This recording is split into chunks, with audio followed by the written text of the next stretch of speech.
অন্ধকারের হাতছানি। ২০০৪ সালের ঘটনা। সিলেটের একটা চা বাগানের বাংলোতে সাইমন নামের এক তরুণ ফটোগ্রাফার উঠেছিল। বাংলোর চারপাশে ছিল ঘন জঙ্গল। সাইমন লক্ষ্য করল, প্রতি রাতে ঠিক ১২টার পর বাংলোর পেছনের বারান্দার কলটা একা একাই ছেড়ে দেওয়া হয়।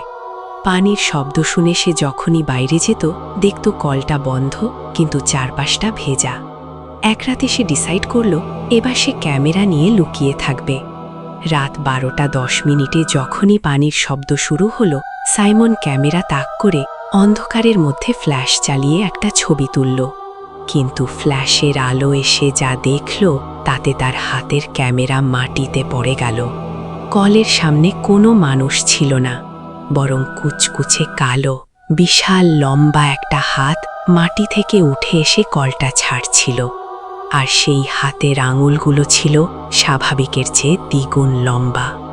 আপনারা শুনছেন মৃতের ডায়েরির গল্প। সাইমন ভয়ে দৌড়ে ঘরে এসে দরজা বন্ধ করে দেয়, কিন্তু পুরো রাত সে আর ঘুমাতে পারেনি। কারণ তার বন্ধ দরজার ওপাশ থেকে সারা রাত কেউ একজন লম্বা নখ দিয়ে অবিরাম আঁচড়ে গেছে। পরদিন সকালে স্থানীয়দের জিজ্ঞেস করায় তারা জানায়, বহু বছর আগে ওই বাংলোর পেছনে এক মালিকে জ্যান্ত কবর দেওয়া হয়েছিল, যার হাত দুটো কেটে নেওয়া হয়েছিল। সাইমন যখন তার ক্যামেরার মেমোরি কার্ডটা চেক করতে গেল, সে দেখল সেখানে কোনো ছবি নেই, শুধু একটা কালো স্ক্রিন, আর তার ওপর দুটো রক্তাক্ত হাতের ছাপ।